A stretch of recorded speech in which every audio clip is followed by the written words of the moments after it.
Midweek preview for Warwick Farm. It's a lovely moonlit night, isn't it, Gord? It's actually quite pleasant. Yeah.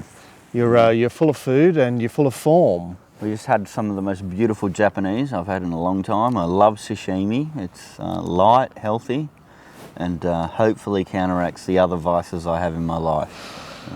Well, it'll have to work hard, won't it? Anyway, great to be back at Warwick Farm for a midweek meeting. We've had 2 Canterbury midweeks straight since the Warwick Farm program of the Queen's birthday holiday.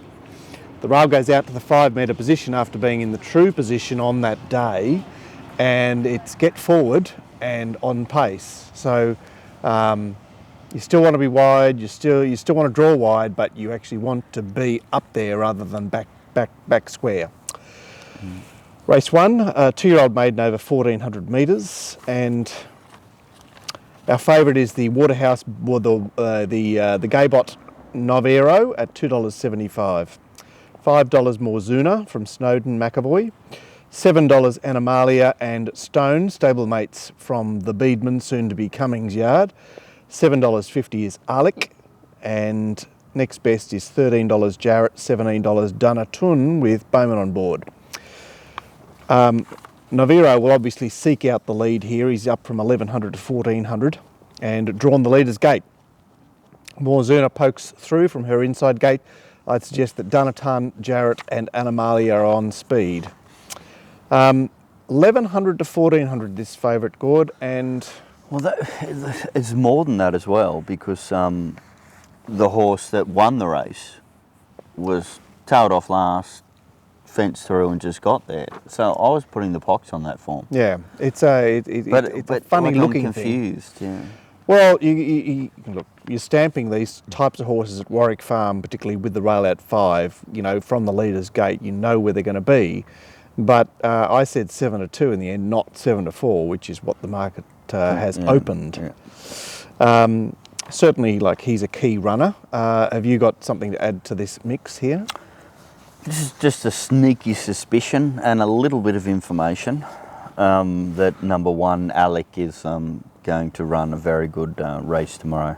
Debuted on a Saturday in town, then went back to Kembla? Went back to Kembla.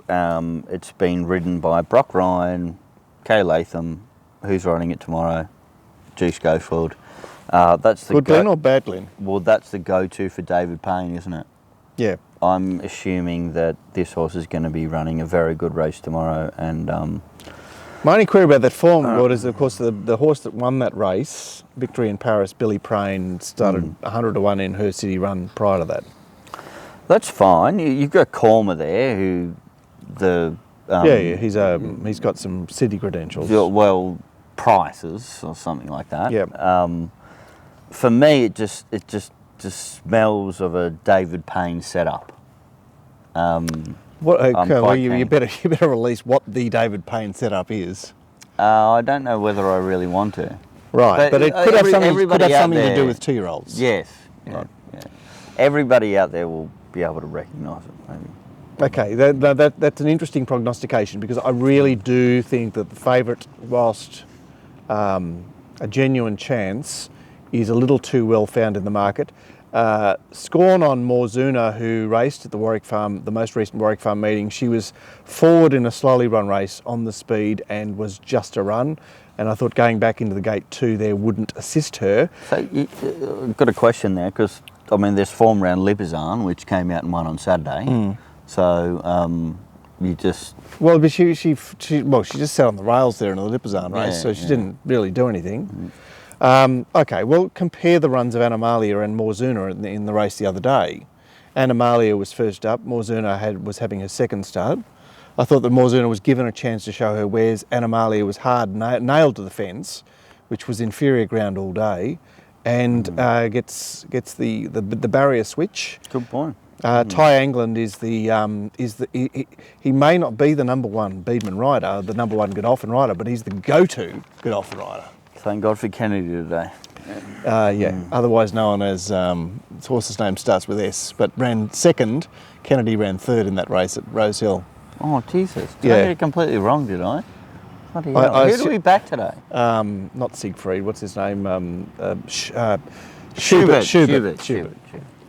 Okay, so that's Animalia. Look, Donna Tun has had a couple of. He's actually had 3 city runs, and gets Bowman on here after being chewed up on a Hawkesbury wet track. I could entertain him, and Stone's tied to Naviro. He was in the best ground at Canterbury last time. He does come home here, gets Gun, who. I don't know about Gun. I just want to treat Gun with a little bit of reserve, just in the dog days of the premiership. As he's, I thought he was quite trying to get solid at across the line. Newcastle today. Okay, well that's good. That's good for Gun, because what Randwick wasn't pretty for him at all. Race 2, another intriguing maiden. This time over 1,300 for 3-year-olds.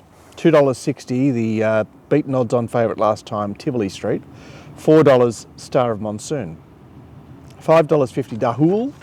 $6.50 Special Missile, $8.50 Dapkos, $13 the debutante, the Kembla debutante Eskimo River, and long odds the bottom 2. Now, Derry Mary is a roughie with a little bit of toe. Special Missile, I'd suggest, will get well forward from his second to outside gate. Tivoli Street drew wide the other day, poked forward, has drawn back inside this time and won't be far away. And Dabkos will perhaps be the next best. Dahul and Star of Monsoon astern of the 4 that I've mentioned. Gord, can you make a case for this runner again? I'm not sure if I'm going to be betting in this race. Obviously, I saw Star of Monsoon and Tivoli Street and thought, well, they've got a reputation, so I'm going to look for something else. There was nothing else. So then I went back to what I think are the 2 best horses in the race, which is number 1 Star of Monsoon and number 2 Tivoli Street. And I was giving the edge just because I could see it's a longer price, and also there's a significant change there into number 1 Star of Monsoon. The change being? Schofield. Right, so you're saying that this is a horse that is going to be suited by this rider, which I completely see that point. It's a horse that is, like if it didn't have that many failures, would be eating this race to death. It's now racked up 13 runs. Yes, for 9 placings. So obviously there's a question mark there, but I'll give it one more chance because Schofield's on board. And we've talked previously about it, like Schofield on and Schofield off. I love Schofield on. Can be perceived as positive on both occasions because he has the ability to actually draw out the raw ability of a particular horse. So that's a good point. I'm saying that if he can do that, number 1 Star of Monsoon will be winning the race. Is it a bet at $4? I haven't decided. Obviously the 2 horses are tied to each other. They both ran in the launch code race here at and Tivoli Street I thought was disadvantaged by his draw on that occasion. Star of Monsoon was very sweetly ridden by Shin as far as I'm concerned, but it was cute Shin. Maybe he was too cute. Look, he does have the SP. Tivoli Street has been a little bit chewed up in that run on the heavy track since. That was he was really exposed in a bad way, and I don't like the alley switch. So I went elsewhere. I said, look, there's 2 other horses I can look at. Dahul, who is first up in her second preparation. She ran 6-4 in one of these races before spelling, and there's obviously there's a horse that won that race that went on to bigger and better things. Special Missiles only had 1 run in town and was hard up on the speed in a fast run race behind Zumbalina. He's had 2 runs back and is very primed, if perhaps lacking the ability of the top 2. So I found it an intriguing race. I wasn't sure which way to go. I leant towards 4 and 5 and left 1 and 2 together, but I wasn't confident. My point on that, on Dahul, is Bowman rode it in the trial. Yeah, it's only got 55. I'm not sure where Bowman's sitting as far as weight's concerned. Okay, good point. Race 3 is for the mares, 1,400 metres.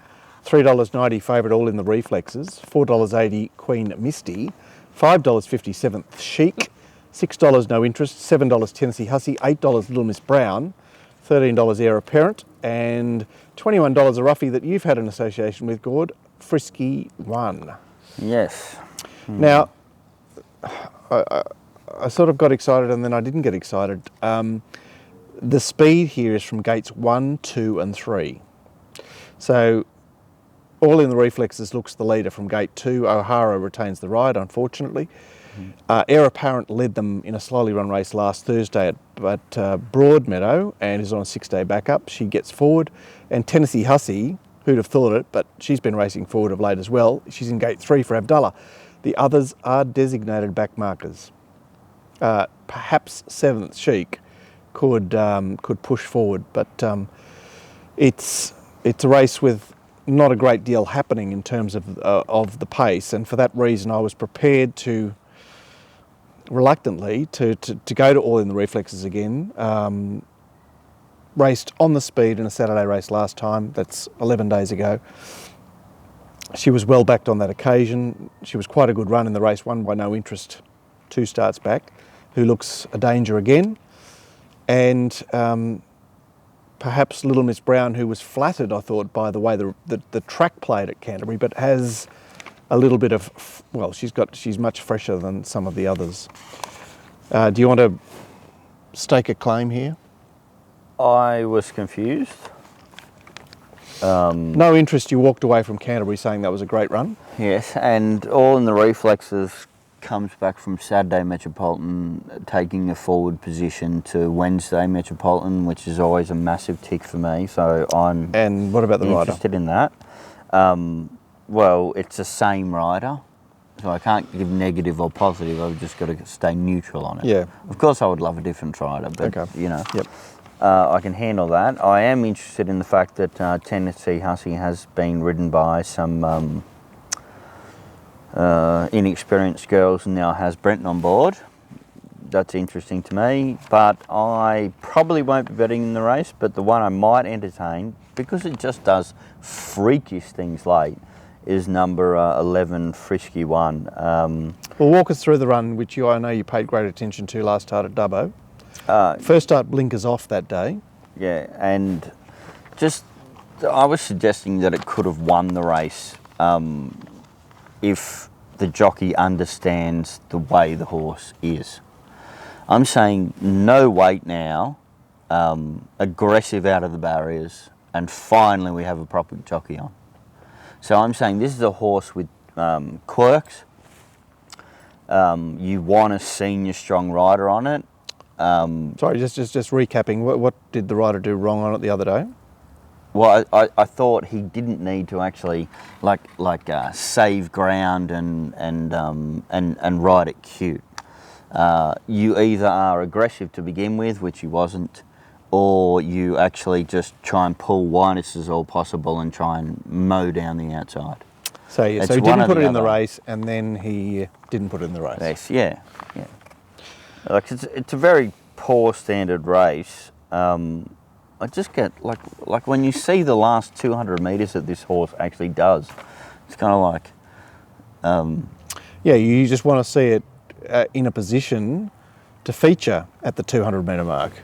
Like whip it out of the barriers. Like get its mind on the job. The thing is that Penza is a far senior jockey than this horse has actually been ridden by in a long time now, and therefore I'm guessing at ridiculous odds. Well, it isn't actually ridiculous odds, but it is. The case that you've made is really for a potent roughie here. Yeah, what I'm saying is there's question marks about the things that I've found in the market, and therefore if I do have a bet, which I probably won't, it would be on a widey like that may improve dramatically. See, I would love to get involved in No Interest here, who was almost breathtaking here 2 starts back on the conveyor belt, but she doesn't really get the race. This is a dawdle. She was unsuited from the gate 1 the other day. She's clearly racing very well since a recent gear change, but and she has beaten the favourite. Yeah. Well, that's right. They were both in the running line, but perhaps All in the Reflexes gets an even kinder run tomorrow. Race 4, a key race, a mile race for 3-year-olds. $3.50 is the lightly raced Jaunty. $6 her victor at the Monday Queen's Birthday meeting, Lope to Lope. $8 back from Saturday, Samadoubt. $8.50 Hittite. $10 the Goulburn horse, Common Purpose. $10 Sabrarian, long price winner here at the last meeting. $11 Kitto, $11 Gracious Grey, and long odds the remainder. Now it looks keen-ish. Sabrarian led with success last time, and I'm sure positive tactics will be employed. Mate's Story is a bit of a grinder that will get forward. Common Purpose just hops out from his gate one and is right there, as is Tarka Reed.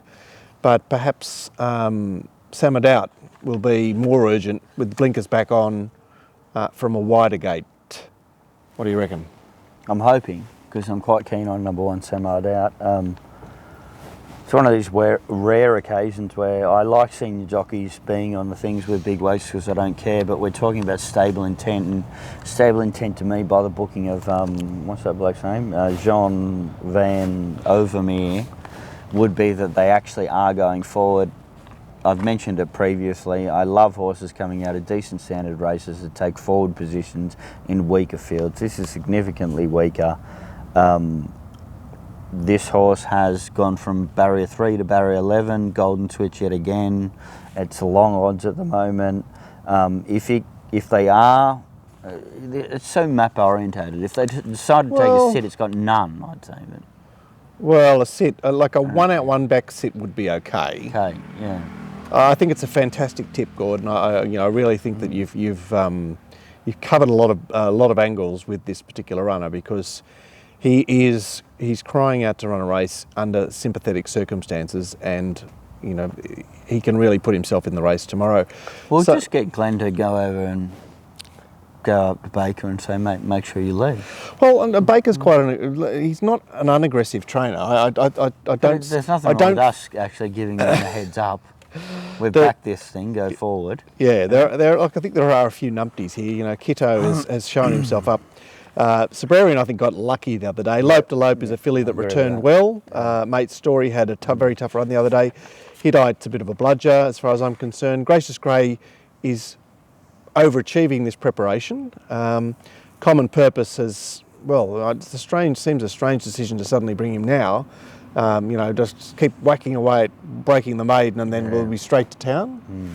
Jaunty, I think, is a horse of great interest. She's a filly that's got a fair bit of upside, but gee, that upside is totally reflected in the price. And the bottom three are obviously roughies. So I'll be tailing you in there, Gord. I'm backing Gracious Grey as well. That's a very solid race, and we'll end the first half of the Warwick Farm preview with that one. Back soon. Well, have you been